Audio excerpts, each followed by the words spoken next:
Hello everyone, welcome back to my channel green यार। तो जैसे कि आपने थंबनेल से भी देख लिया होगा, बाकी आपको विजिबल भी होगा, ये है जेड प्लांट। तो आज हम जेड प्लांट के बारे में सारी इन्फॉर्मेशन लेने वाले हैं। जब ये पौधा हमारे गार्डन में आया था और गार्डन में आने से लेके बोनसाई कन्वर्ट होने तक वो सारा एक्सपीरियंस मैं आप लोगों के साथ शेयर करूंगी। तो कैसे हमने इसी एक प्लांट से और भी 4-5 पौधे गार्डन में ऐड ऑन कर रखे हैं, वो सारी चीज़ें आज हम इस वीडियो में जानने वाले हैं। तो चलो शुरुआत करते हैं। पहले जान लेते हैं पौधा है किस ब्रीड का, किस वैरायटी का है। तो जिस तरीके से डेजर्ट प्लांट होते हैं, रेगिस्तानी पौधे होते हैं, वो वाटर अपने अंदर स्टोर करके रखते हैं, ऐसे ही देखो इसकी लीव्स में भी जो है वो पानी स्टोर है। तो हम कह सकते हैं कैक्टस ब्रीड का प्लांट है। तो इसमें हमें वो ओवर वाटरिंग से बचना है, ज़्यादा पानी ऐड ऑन नहीं करना है। हमें पानी पौधे में डालना है, पोट को फिल कर देना है और तब तक दोबारा पानी ऐड ऑन नहीं करना है जब तक कि हमारी जो सॉइल है वो ड्राई ना हो जाए, मिट्टी में हमें नमी ना दिखे। उसके बाद हमें पानी दोबारा ऐड ऑन करना है। उसी के साथ देखो पोट का साइज़ हमें एवरेज रखना है, ना ज़्यादा छोटा और ना ही ज़्यादा बड़ा। अब ये पॉट का साइज़ जो है एवरेज है, लेकिन प्लांट फिर भी बहुत अच्छे से ग्रो हो रहा है। तो इसी तरीके से पॉट का साइज़ हमें रखना है। अब इसी प्लांट की कटिंग से हमने 3-4 पौधे और लगा रखे हैं, जैसे कि आपको साइड में विजिबल होंगे। वो कैसे करना है वो भी हम डिस्कस करेंगे। तो चलो शुरू करते हैं। बाकी इसकी जो पत्तियां हैं कई बार येलो होना स्टार्ट हो जाती हैं, तो वो कहीं ना कहीं हम पानी में कुछ गड़बड़ कर रहे हैं, उसकी वजह से हो रही है। हमें उस चीज़ का ध्यान रखना है, ठीक है। उसी के साथ इसको बोनसाई में कन्वर्ट कैसे करेंगे, तो बोनसाई में कन्वर्ट करने के लिए आपको इसकी प्रूनिंग का ध्यान रखना पड़ेगा, कटिंग का ध्यान रखना पड़ेगा। टाइम टू टाइम पौधे की कटिंग करो और स्टेम जो है वो थिक होती चली जाएगी और अपने आप ही पौधा जो है बोनसाई में कन्वर्ट होना शुरू हो जाएगा। अब डिस्कशन करते हैं फर्टिलाइज़र के बारे में। तो फर्टिलाइज़र आप कोई भी ऐड ऑन कर सकते हैं। लिक्विड फर्टिलाइज़र हमारे जो होते हैं वो इसके लिए बेस्ट है और अच्छा रहेगा आप अपने घर के होममेड फर्टिलाइज़र्स पौधों में यूज़ करें।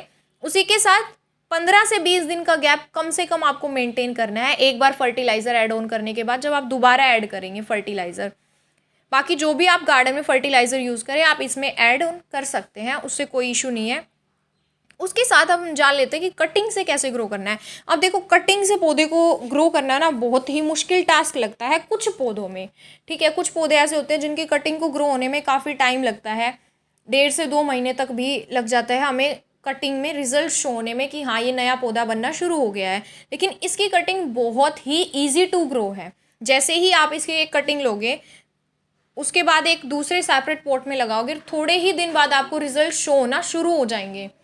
कोई मतलब एक कटिंग को जब हम ग्रो करते हैं ना, पहले वो थोड़ा सूखती है, ड्राई हो जाती है, उसके बाद फिर उसमें लीव्स आनी शुरू होती है। लेकिन इसमें ऐसा कुछ भी नहीं है, कटिंग अपने आप इजीली ग्रो होना शुरू हो जाती है। 4 से 5 दिन के अंदर आपको रिजल्ट देखने को मिलेंगे।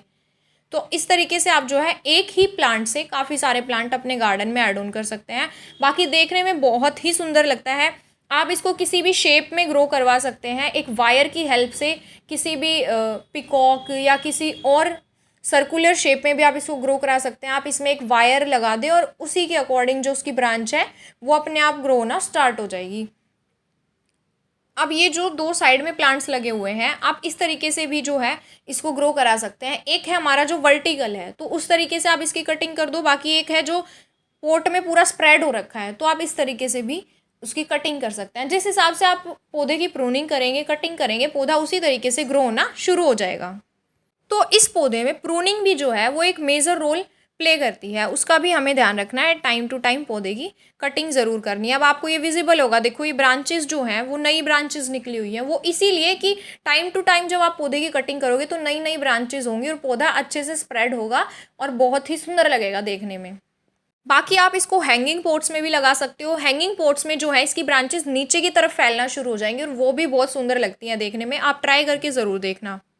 तो इस प्लांट का साइंटिफिक नेम होता है कैसूटा ओवाटा। अब इसके अंदर एक और वैरायटी आती है जिसमें कि लीव्स जो है पौधे की वो कम होती हैं। इसमें ज़्यादा लीव्स हैं, उसमें कम लीव्स होती हैं। लीव्स का साइज़ थोड़ा इससे बड़ा होता है और डायगोनल शेप्ड की जो है वो लीव्स होती हैं।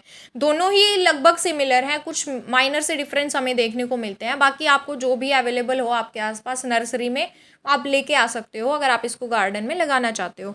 और अगर आप गार्डनिंग की शुरुआत कर रहे हो तो भी इस प्लांट को लेके आ सकते हो, क्योंकि जैसा कि हमने डिस्कस किया इसको इतनी केयर की नीड नहीं है। अभी आपको गार्डनिंग का एक्सपीरियंस नहीं है तो भी आप इसको अपने गार्डन में लगा सकते हो। बहुत ही इजी टू ग्रो प्लांट है। और अगर आप गार्डनिंग की स्टार्टिंग कर रहे हो उसी स्टार्टिंग टाइम में आप इसको कटिंग से भी ग्रो कर सकते हो।